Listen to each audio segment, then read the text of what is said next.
जब दमन की राजनीति हावी हो जाती है तो प्रतिरोध के आंदोलन भी तेज होने लगते हैं और साहित्य इनका लेखा जोखा अपने नज़रिए से करता है।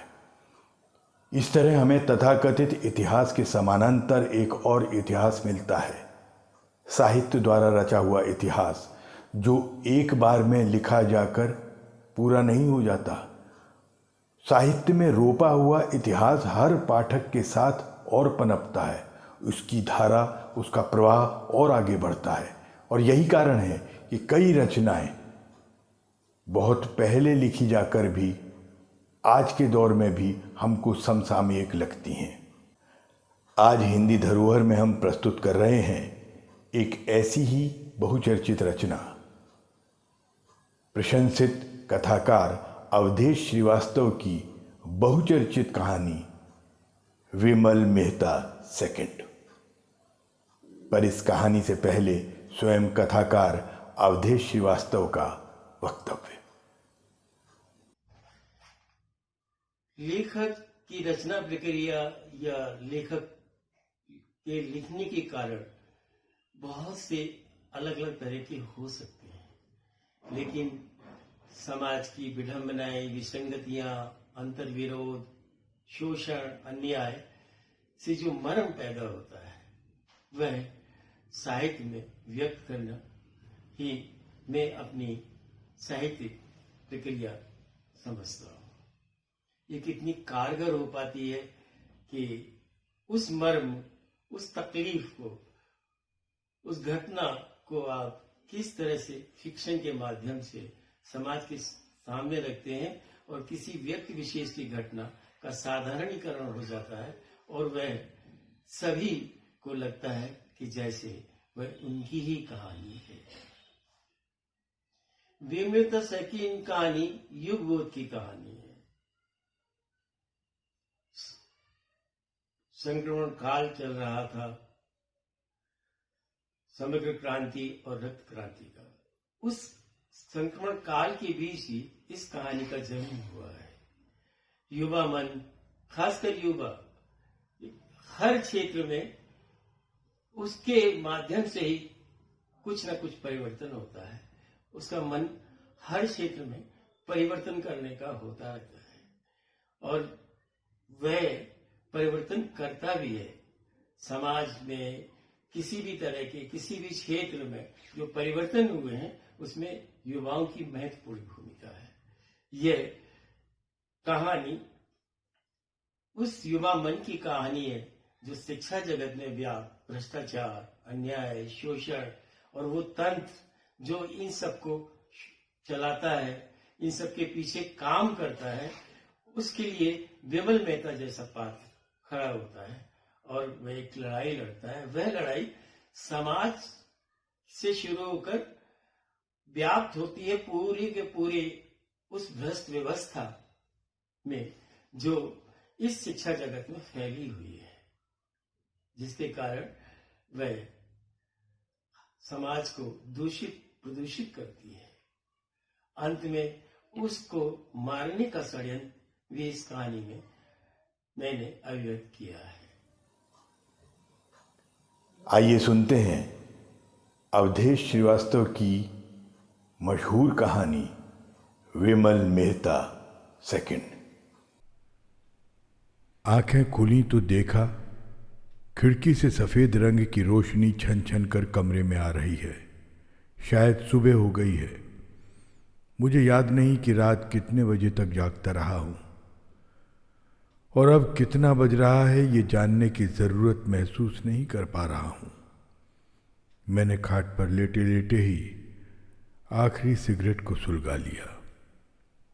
सिगरेट का धुआं कमरे की खामोशी के बीच छा गया। धुएं के बीच ही विमल मेहता सेकंड की तस्वीर उभर कर सामने आने लगी, जो कल रात पलक झपकने तक मेरे साथ रही। कभी सोचता हूँ विमल मेहता सेकंड मरा नहीं, बल्कि फूल मालाओं से सुसज्जित हर पल मेरे साथ अपनी शांत, सरल और गंभीर मुस्कुराहट के साथ खड़ा है। उसकी आवाज में वही जोश है, शब्दों में वही अंगारे हैं, लेकिन कभी सोचता हूं उसका सीना छलनी करने वाले चेहरे इतनी जोर से अपना काम कर रहे हैं कि उसकी खून से सनी पड़ी लाश व्यवस्था का परिहास बनकर रह गई है। प्रैक्टिकल की क्लास शुरू होने के दिन जब मैं अपनी अलॉटेड सीट पर पहुंचा तो वहां पहले से ही एक स्टूडेंट विचार मग्न खड़ा था। आपका नाम क्या है? उसकी बड़ी दाढ़ी और बिखरे बालों को देखकर मेरा मन अजीब सा हो गया था। विमल मेहता सेकंड। उसके स्वर में स्वाभिमान भरा था। बीएससी में क्या परसेंटेज है? मैंने बहुत ही बेरुखा लहजा अपनाया था। क्लास में सबसे अधिक परसेंटेज मेरा ही है, उसने संयत स्वर में कहा था। मैं कुछ झेप सा गया। मुझे डर लगा कहीं वो मुझसे मेरा परसेंटेज न पूछने लगे। मैंने तुरंत हाथ बढ़ाया था। मुझे विमल मेहता फर्स्ट कहते हैं। 2-4 दिन बाद ही मैं प्रोफेसर मित्रा से मिलने उनके फ्लैट पर पहुंचा था। वो थकान से लिए अपने रीडिंग रूम में बैठे थे, शायद किसी शिफ्ट को पढ़ा कर उठे थे। गुड मॉर्निंग सर, मैंने पास पड़ी चेयर पर बैठते हुए कहा था। मॉर्निंग मॉर्निंग, मित्रा साहब ने मुस्कुराते हुए कहा था। कहिए विमल मेहता, पढ़ाई ठीक ठाक चल रही है? सर, अभी तो नोट्स बना रहा हूं। मेरा स्वर बहुत विनम्र था। मेरे पेपर में तो बनाने नहीं पड़ेंगे, मैं तो खुद लिखवा देता हूं। मित्रा साहब की आवाज में अहम भरा था। हाँ सर, आपके पेपर में तो कोई प्रॉब्लम नहीं आएगी। कहा तो मैंने सिर्फ इतना ही, लेकिन मन में आया था कह दूं कि सर, आपके हिस्ट्री नुमा लेक्चर को लिखते लिखते स्टूडेंट्स बोर हो जाते हैं, पर क्या करें, प्रैक्टिकल के 200 नंबर उन्हें चुपचाप बिठाए रखते हैं। विमल, कॉलेज लाइफ में तुम्हारे फादर से मेरी अच्छी खासी फ्रेंडशिप थी। मित्रा साहब डैडी को बीच में खामखा ले आए थे। सर, डैडी भी ऐसा ही कहते हैं, मैंने हाँ में हाँ मिलाते हुए कहा था।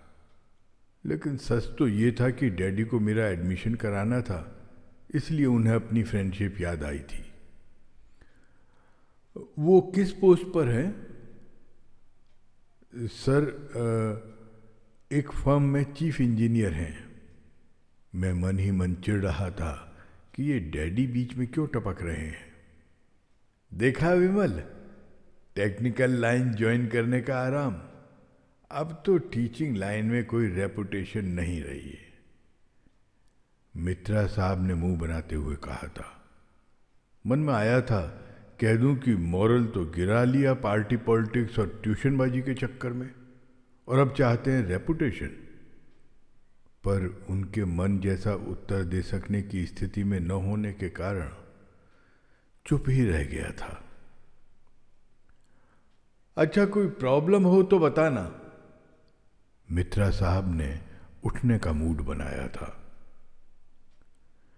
सर, मैं अपना लेबोरेटरी पार्टनर बदलना चाहता हूं। आप चंद्रा साहब से। ये तो बहुत मुश्किल काम है। पिछले सालों के झगड़ों और सिफारिशी रवैयों को देखते हुए चंद्रा साहब ने अल्फाबेटिकल लिस्ट बनाई है। मित्रा साहब ने मुझे बीच में टोकते हुए कहा था। सर, झगड़ा करने पर तो पार्टनर अलग अलग कर दिए जाते हैं। मैं झगड़ा कर लूं? मैंने हिम्मत करके पूछा था। अरे नहीं, इम्प्रेशन खराब मत करना, पता नहीं किसके बैच में नाम आ जाए। मित्रा साहब ने गंभीर होते हुए पूछा था। क्या नाम है तुम्हारे पार्टनर का? नाम तो उसका भी विमल मेहता है। मैंने अपनी बात को वजनदार बनाने के लिए कहा था। He is crazy and confuse. अच्छा, वो पोजीशन होल्डर। सुना है उसने तो प्रोफेसर सिन्हा की हालत खराब कर दी है। इनर्ट गैस में मास्टर बनते थे। उसने ऐसे टिपिकल क्वेश्चन पूछ डाले जिसकी वजह से प्रोफेसर सिन्हा ने 2 दिन क्लास नहीं लिया। सर, सिन्हा साहब को आता ही क्या है। जीवाजी यूनिवर्सिटी से पीएचडी कर ली है। कॉलेज मैनेजर के साले हैं, इसलिए अपॉइंटमेंट हो गया। सोचा था इतनी बात कह ही दूं, पर चुप रहा। प्रैक्टिकल के पॉइंट आड़े आ गए। चलूं सर? मैंने हाथों को चलते समय जोड़ लिया था। मेरी राय में वो लड़का प्रैक्टिकल और रिटन एग्जाम में हेल्पफुल रहेगा, इसलिए तुम अपना टाइम पास कर लो तो अच्छा ही रहेगा। उन्होंने एक स्लिप में डिटेल लिखते हुए कहा था। वैसे मैं आज ही ट्राई करूंगा। मेरे मन में एग्जाम के पॉइंट की बात एक स्वार्थ की तरह परत दर परत चढ़ गई थी। उसके दूसरे ही दिन चंद्रा साहब ने लैब बॉय से बुलवाया था। चंद्रा साहब के स्ट्रिक्ट नेचर से मैं पहले से ही परिचित था। सहमे कदमों से मैं चंद्रा साहब के कमरे तक गया था। दिल की बड़ी धड़कनों के साथ उनके कमरे के दरवाजे पर पड़ी चिक को उठाया था। मैं कम इन सर? यस। उन्होंने सिर हिलाया था। सर, मेरा नाम विमल मेहता फर्स्ट है। आपने मुझे बुलवाया है? मैंने कांपती आवाज में पूछा था। हाँ, उन्होंने गंभीर मुद्रा में कहा था। एडमिशन लिस्ट में फर्स्ट और लास्ट नंबर पर एक ही नाम के 2 स्टूडेंट्स थे। सबसे ऊपर वाला यूनिवर्सिटी में पोजीशन लेकर और सबसे नीचे वाला प्रोफेसर मित्रा की सिफारिश लेकर आया। आप तो वर्स्ट थे, फर्स्ट कैसे बन गए? मेरे मन में चंद्रा साहब के प्रति भद्दी गालियां फूट रही थीं। What is the problem?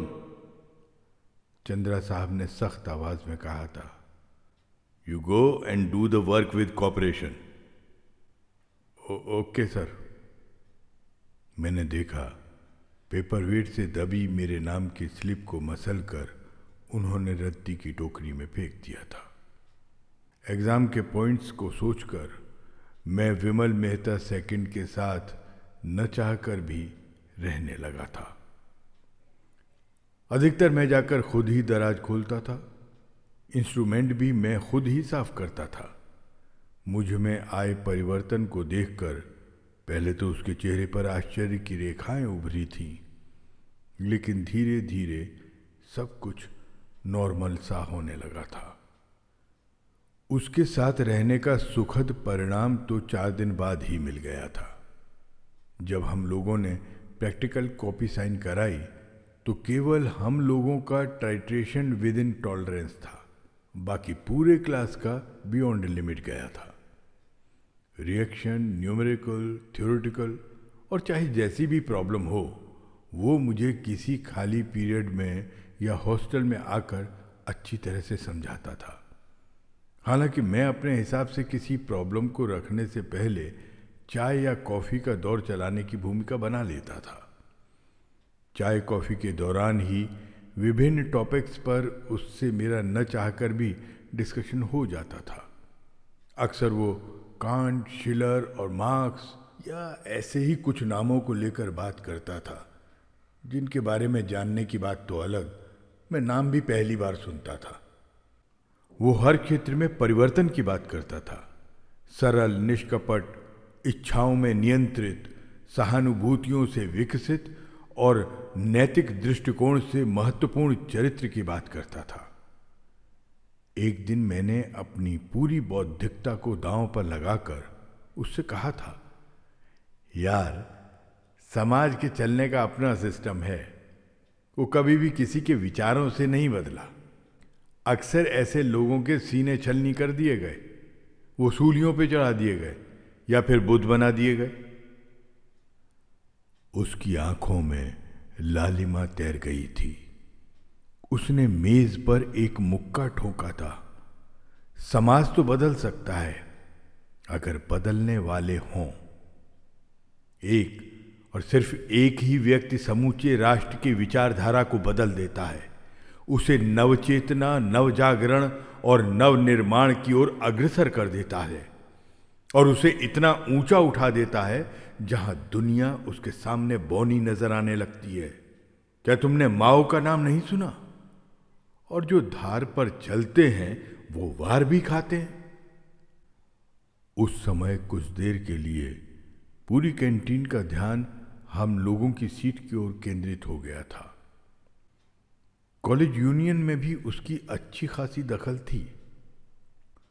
उसके ही जोर लगाने पर वोटिंग की रिकाउंटिंग हुई थी। रिकाउंटिंग के लिए लिखी एप्लीकेशन पर मेरे दस्तखत उसने सबसे ऊपर कराए थे, हालांकि मैं ऐसा करना नहीं चाहता था। रिकाउंटिंग में दिवाकर के जीत जाने पर उसे विशेष खुशी हुई थी। उत्साहित मन की तेज धड़कनों के साथ उसने कैंटीन में मुझसे कहा था, यार दिवाकर विन कर गया है। नीलिमा की ओर नजर फेंकते हुए वो मेरी बगल में बैठ गया था। ये मेरे अभिन्न मित्र हैं, विमल मेहता सेकंड। मैंने उसका परिचय देते हुए नीलिमा से कहा था। हाँ, मैं आपको नेम एंड फेस से तो पहले से ही जानती हूँ, नीलिमा ने उससे कहा था। मेरा नाम नीलिमा जोशी है। मैं जियोलॉजी प्रीवियस की स्टूडेंट हूँ। आपको मैं भी बाय नेम जानता हूँ, उसने नीलिमा से मुस्कुराते हुए कहा था। कैसे? नीलिमा के चेहरे पर आश्चर्य था। पहले ये बताइए कि आप लोग एक दूसरे को कैसे जानते हैं, उसने मुस्कुराते हुए पूछा था। हम दोनों ने इलाहाबाद से एक साथ बीएससी किया था। मेरे फादर यहाँ एक फर्म में टेक्निकल डायरेक्टर होकर आ गए, इस कारण मुझे भी यहाँ आना पड़ा। बीएससी में डिवीज़न लूज होने पर मैंने इस डोनेशन और सिफारिश वाली यूनिवर्सिटी के दरवाजे खटखटाए। मैंने एक सच भी उसके सामने उगल दिया था। और तुम्हारा और नीलिमा जी का साथ भी नहीं छूटा। उसकी बात पर हम तीनों में हल्की सी हंसी फैल गई थी। थोड़ा सा खिसकना, मैंने कहा था। क्यों? 2 की जगह 3 चाय को कहना है।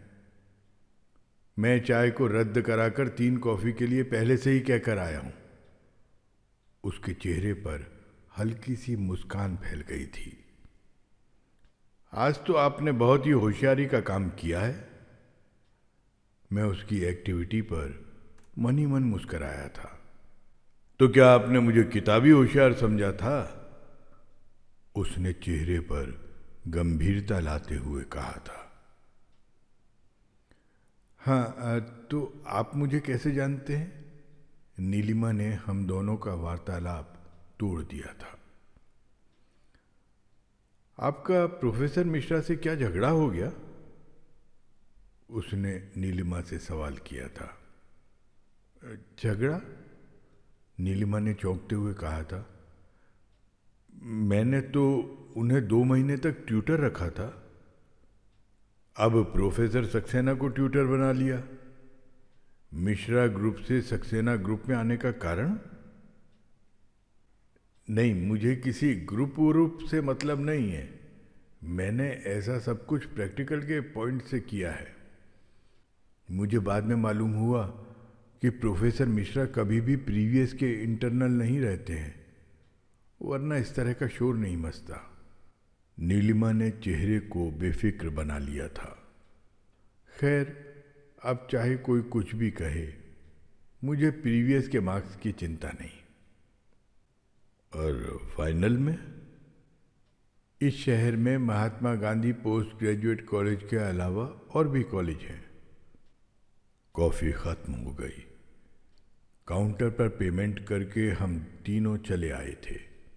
दिवाकर के विन करने के दूसरे तीसरे दिन ही मुझे मित्रा साहब ने अच्छी खासी झाड़ पिलाई थी।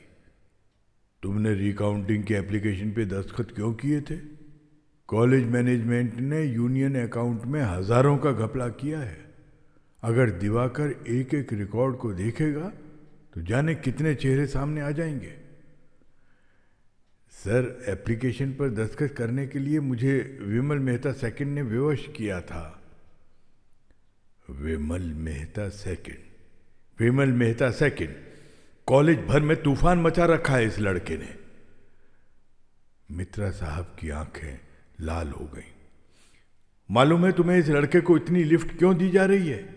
सिर्फ इसलिए कि वो एक स्कॉलर है और उसके रिजल्ट से कॉलेज का नाम होगा। सर, सिर्फ मैंने ही दस्तखत नहीं किए थे। लेकिन तुम मेरे कैंडिडेट हो। आइंदा कभी भी इस तरह की किसी एक्टिविटी में भाग नहीं लेना। मित्रा साहब की आंखें और अधिक लाल हो गई थीं। तुम्हारी वजह से मुझे प्रिंसिपल साहब के सामने बेइज्जत होना पड़ा है। मित्रा साहब के रूम से निकलते ही मेरा मन झल्लाहट से भर गया था। मेरे लिए दोहरी जिंदगी जीना मुश्किल हो गया था।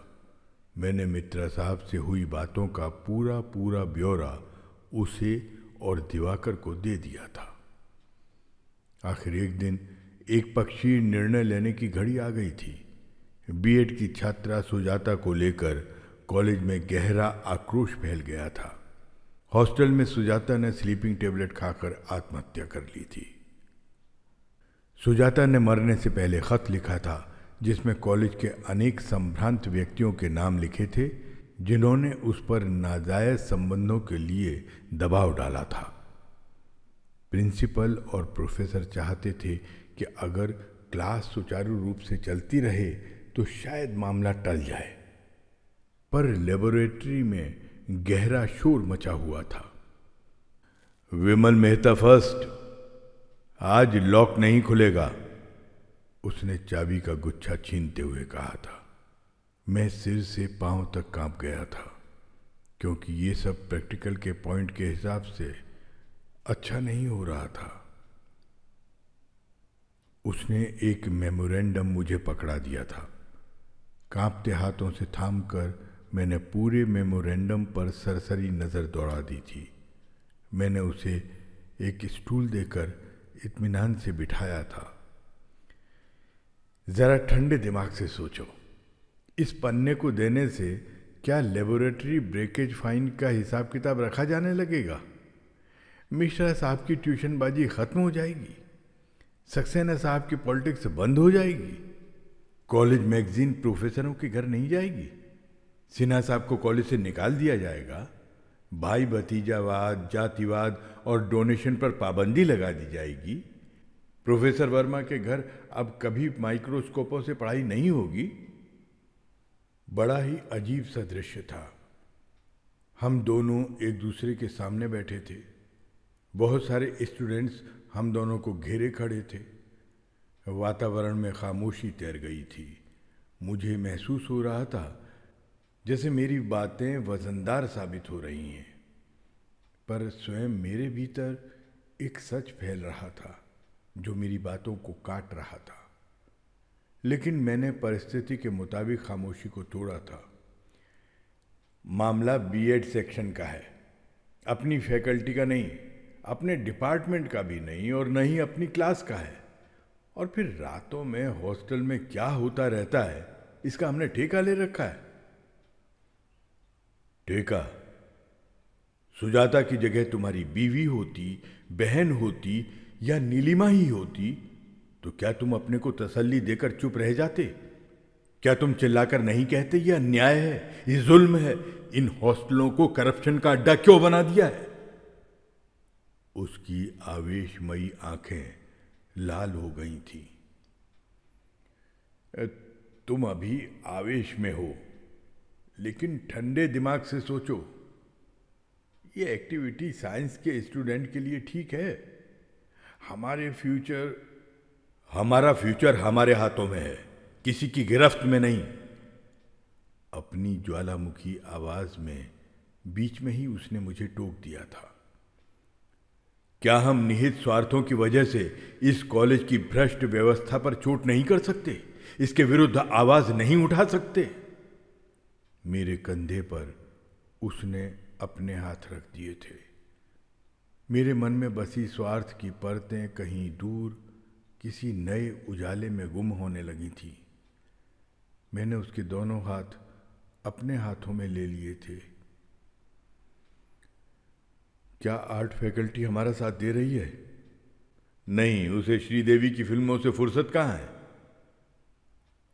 और ज्योग्राफी? उसके दिमाग खुलने में अभी बहुत वक्त बाकी है। उसके सरल चेहरे पर मुस्कुराहट थिरकी थी।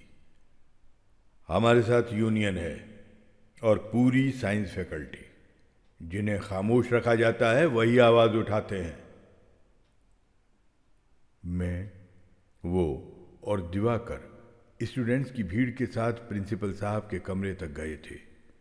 मेरी टांगें कांप रही थीं, पर मेरे भीतर एक आवाज घुमड़ रही थी जो मुझे आगे खड़ा किए थी। भाई, सुजाता का केस तो पुलिस के हाथों में है। प्रोफेसर वर्मा के घर पर माइक्रोस्कोप पकड़े जाने की घटना तथा इसी प्रकार की अन्य घटनाओं और शिकायतों के लिए हाई कोर्ट का एक जज न्यायिक जांच के लिए आ रहा है। इसके अलावा जो और बातें हैं उन्हें मैं खुद ही निपटा दूंगा। प्रिंसिपल साहब ने मेमोरेंडम पेपर को अपने हाथों में हिलाते हुए पूछा था, लेकिन इस दंगे की जरूरत क्या थी? सर, हमारा दंगा कराने का उद्देश्य नहीं है। हमें अपनी बात कहनी है, इसलिए हम अपने कुछ साथियों सहित आए हैं। दिवाकर ने निर्भीकता से स्पष्टीकरण दिया था। कॉलेज मैनेजमेंट और डीएम ने मिलकर अनिश्चित काल के लिए कॉलेज बंद करने तथा 24 घंटे में हॉस्टल खाली करने का ऑर्डर निकाल दिया था। कॉलेज तथा हॉस्टल में पुलिस तथा पीएसी तैनात कर दी गई थी। उन लोगों ने वही घिसी पिटी चाल दोहराई थी जिससे स्टूडेंट्स की स्ट्रेंथ न हो सके और मामला ठंडा पड़ जाए। हम लोगों ने चाल कामयाब नहीं होने दी। डीएम और एसपी को बाध्य किया था कॉलेज खोलने के लिए। उन्हें एक आवेदन पत्र दिया था जिसमें लिखा था कि कॉलेज बंद करना तथा हॉस्टल खाली कराना स्टूडेंट्स के साथ नाइंसाफ़ी है। आंध्र प्रदेश और तमिलनाडु के लड़के कैसे घर वापस जाएंगे? महीने का आखिर है, जेबें खाली हैं, मनी ऑर्डर आने में अभी काफ़ी दिन बाकी हैं। इसलिए कॉलेज की पढ़ाई को सुचारू रूप से चलने दिया जाए, पुलिस व पीएसी हटा ली जाए। हमारे मेमोरेंडम पर सख्त से सख्त कार्रवाई की जाए। डीएम ने हम लोगों की बात मान ली थी। कॉलेज में पढ़ाई चलने लगी थी, पर कल अचानक कॉलेज मैनेजमेंट ने जो चाल चली वो कमीनेपन की हद से उतर कर थी। कुछ गुंडों और स्टूडेंट्स को लेकर उन्होंने गैस टैंक जलाने का नाटक रच लिया था। पुलिस और पीएसी को बुलाकर स्टूडेंट्स की पिटाई शुरू कर दी थी। कुछ प्रोफेसरों ने पुलिस और पीएसी वालों को रोका था। भाई, हमारे स्टूडेंट्स बाकायदा क्लास में पढ़ रहे हैं। कुछ अराजक तत्वों ने आगजनी की कोशिश की है, आप उन्हें पकड़िए। इस पर पीएसी के हेकड़ जवानों ने उन्हें एक तरफ धकिया दिया था। इस कॉलेज में कुछ समय से स्टूडेंट्स गुंडागर्दी कर रहे हैं, अब उन्हें हम बाकायदा पढ़ना सिखाएंगे। पुलिस के डर से स्टूडेंट्स कमरों में बंद हो गए थे, लेकिन उन लोगों ने जंगलों के बीच से आंसू गैस के गोले अंदर पहुंचाए थे। आंसू गैस के धुएं से घबराकर स्टूडेंट्स बाहर निकलते तो पुलिस वाले गेट पर ही उन पर लाठियां बरसाना शुरू कर देते थे। स्टूडेंट्स की एक भीड़ कॉलेज कंस्ट्रक्शन के लिए आई ईंटों से पुलिस से मुठभेड़ करने लगी थी। स्टूडेंट्स की इस जोशीली भीड़ पर पुलिस का काबू पाना मुश्किल हो रहा था। अश्रु गैस और दहशत के कारण लड़कियां बेहोश हो गई थीं। कहीं उनकी चप्पलें, कहीं दुपट्टे, तो कहीं उनकी फाइलें पड़ी थीं। अजीब दर्दनाक दृश्य उभर आया था। मुझे नहीं मालूम उस समय विमल मेहता सेकंड और दिवाकर कहाँ थे। मुझे लाइब्रेरी के बरामदे पर 4 पुलिस वाले दबोचे हुए थे। एक इंस्पेक्टर के इशारे पर पुलिस वाले मुझे जीप की ओर ले जाने लगे थे। आनाकानी करने पर उन्होंने मुझे घसीटना शुरू कर दिया था। घसीटकर उन्होंने मुझे जीप में डाल दिया, जहां पहले से कुछ लड़के मौजूद थे। जीप सीधी कोतवाली पर जाकर रुकी थी। हम सभी की बुक्स और फाइल्स को छीन छीन कर एक ओर फेंक दिया गया था। एक बरामदे में ले जाकर हम लोगों के ऊपर कंबल डालकर लाठियां बरसाई जाने लगी थी। आखिर हमारा कसूर क्या है? मैंने चीख कर कहा था। कसूर? पुलिस इंस्पेक्टर ने अपने कमीज पर जड़े स्टारों को देखते हुए बड़े अहम से कहा था। कानून और व्यवस्था के खुद ठेकेदार बनना चाहते हैं। कॉलेज को अपने बाप की जागीर समझते हैं। जब जी में आया हड़ताल करा दी, लड़कियों को छेड़ दिया, प्रिंसिपल का घेराव कर दिया, लेक्चर प्रोफेसर पर उल्टे सीधे आरोप लगा दिए और आगजनी कर दी। पुलिस इंस्पेक्टर जोर जोर से माँ बहन की गालियां बकता हुआ चला गया था। हम सभी को एक कोठरी में बंद कर दिया गया था। पानी मांगने पर पुलिस वाले भद्दी भद्दी गालियां दे जाते थे। दिन भर हम सभी उस कोठरी में भूख और प्यास का सामना करते रहे थे। कुछ रात होने पर इंस्पेक्टर हम लोगों के पास आया था। हमें यहां क्यों बंद किया गया है? मेरी आंखों में अंगारे तैरने लगे थे। अब इंस्पेक्टर ने चेहरे को तमतमाया नहीं, बल्कि सिगरेट के धुएं के बीच चेहरे को गंभीर सा बना लिया था। तुम्हारा नाम विमल मेहता फर्स्ट है? इंस्पेक्टर ने मुझे घूरा था। हाँ। मेरे मन में अजीब सी दहशत भर गई थी। मुझे कोठरी से निकालकर एक कमरे में ले जाया गया था। इंस्पेक्टर ने मुझे एक कुर्सी पर बैठने का इशारा किया था। तुम्हारे साथ विमल मेहता सेकंड पढ़ता था?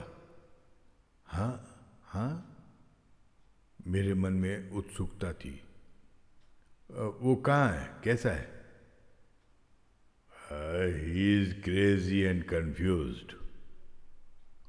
No, absolutely wrong. इंस्पेक्टर के शब्दों पर मैं चीख पड़ा। आपने प्रोफेसर मित्रा से उसके खिलाफ शिकायत की थी। मैंने महसूस कर लिया था कि ये सब मेरे शुभ चिंतकों की एक चाल है, मुझे छुड़ाने के लिए। मैंने मेज पर हाथ पटकते हुए कहा था, इंस्पेक्टर साहब, वो कॉलेज का सबसे इंटेलिजेंट लड़का है। इंस्पेक्टर ने सिगरेट के धुएं को उड़ाते हुए कहा था, सुबह लड़कों की भीड़ पर काबू पाने के लिए पुलिस को गोली भी चलानी पड़ी थी। उस मुठभेड़ में वो लड़का मारा गया।